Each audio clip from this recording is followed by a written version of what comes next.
Welcome back to Shum's Universe. So today, as you can see, the weather isn't really the best. Water on the window, so there's going to be no martial arts this week at all, unfortunately. So I have to jump back to numerology for you guys for this week anyway. But I'm going to go back to the martial arts. I'm going to probably do if today is Monday, so I'll be able to get through I guess 5 life paths until I can switch off to the martial arts. And then we'll come back to numerology again. Because I actually want to get the martial arts part in for you guys and we're not just always just talking. So today what I want to break down for people is a lot of people talk about numerology and so forth, but they always talk about it in a way where it's they understand it, but at the same time they don't. Because some people take the life path number more seriously than the birth number. Some people say your name number means everything. Then there's different sections for people how to define your name number, whether you use your full name or the name that you go by. So I've studied all of the different types of numerology, from the Egyptian to Eastern to Western, all of them. So the conclusion that I came to is that they're all correct, but they're all also slightly incorrect. And the reason why I would say that is because they try to contradict each other and then they use their own biases. So the only numbers that don't change across the board, which I'm actually going to go with going forward, is just the birth number and the life path number. The name number is too much up to description of whichever type of numerology you're using. So if you actually want me to do a video on that, comment and leave a comment for me, and I'll do a video on that type of numerology. But until then, I'm not doing it.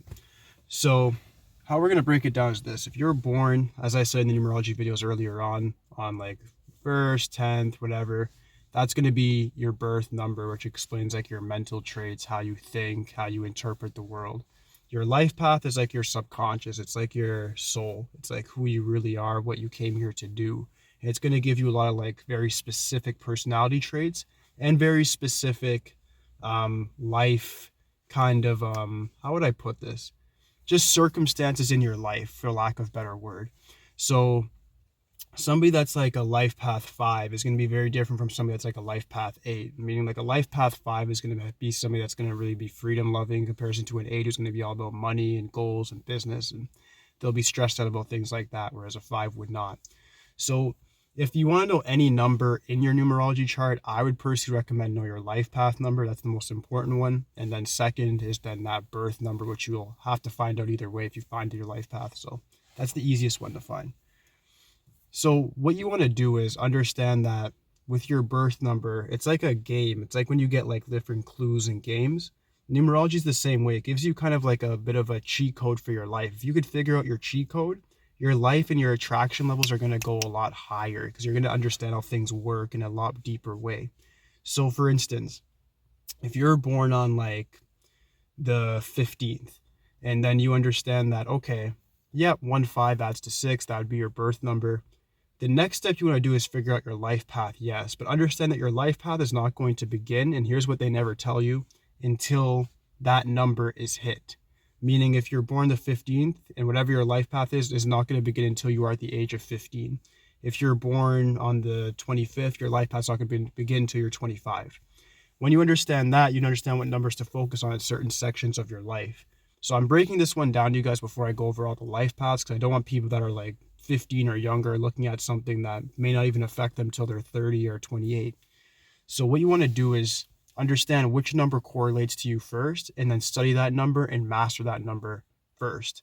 Meaning I'm born May 25th, so I need to study the number 7 before I studied the number 8, which is my life path. And for the first 25 years of my life, the number 7 mostly affected me. Over researching, over thinking a lot of things. And now I'm onto the section of my life path now where it's the 8. So I have to look at money, finances, business, different things like that.